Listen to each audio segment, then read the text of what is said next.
ಮಹಾಕುಂಭಮೇಳದಲ್ಲಿ ಮತ್ತೊಂದು ಅಗ್ನಿ ಅವಘಡ ಸಂಭವಿಸಿದೆ. ಸೆಕ್ಟರ್ 18ರ ಶಂಕರಾಚಾರ್ಯ ಮಾರ್ಗದಲ್ಲಿ ಬೆಂಕಿ ಅವಘಡ ಸಂಭವಿಸಿದೆ.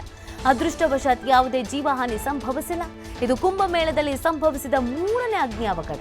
ಜನವರಿ 19ರಂದು ಸೆಕ್ಟರ್ 19ರ ಬಳಿ ಕಲ್ಪವಾಸಿಗಳ ಶಿಬಿರದಲ್ಲಿ ಬೆಂಕಿ ಕಾಣಿಸಿಕೊಂಡಿತ್ತು. ಜನವರಿ 20ರಂದು ಸೆಕ್ಟರ್ 16ರ ಕಿನ್ನರ ಅಖಾಡದ ಬಳಿ ಅಗ್ನಿ ಆಕಸ್ಮಿಕ ಸಂಭವಿಸಿತ್ತು. ಮಹಾಕುಂಭಮೇಳದಲ್ಲಿ ಮತ್ತೊಂದು ಅಗ್ನಿ ಅವಘಡ ಸಂಭವಿಸಿದೆ. ಇದು ಸೆಕ್ಟರ್ 18ರ ಶಂಕರಾಚಾರ್ಯ ಮಾರ್ಗದಲ್ಲಿ ಬೆಂಕಿ ಕಾಣಿಸಿಕೊಂಡಿರೋದು. ಅದೃಷ್ಟವಶಾತ್ ಯಾವುದೇ ಜೀವಹಾನಿ ಸಂಭವಿಸಿಲ್ಲ ಅನ್ನೋದು ಗೊತ್ತಾಗ್ತಾ ಇದೆ.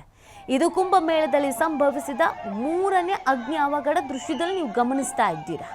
ಜನವರಿ 19ರಂದು ಸೆಕ್ಟರ್ 19ರಲ್ಲಿ ನಡೆಯುತ್ತೆ.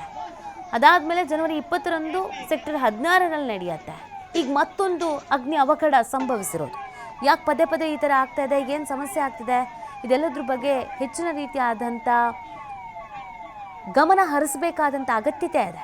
ಯಾಕಂದರೆ ಈಗಾಗಲೇ ಮಹಾಕುಂಭಮೇಳದಲ್ಲಿ ಕಾಲ್ತುಳಿತ ಪ್ರಕರಣದ ಸಾವು ಇದೆಯಲ್ಲ, ಅದನ್ನೇ ಮರೆಯೋದಕ್ಕೆ ಸಾಧ್ಯ ಆಗ್ತಿಲ್ಲ.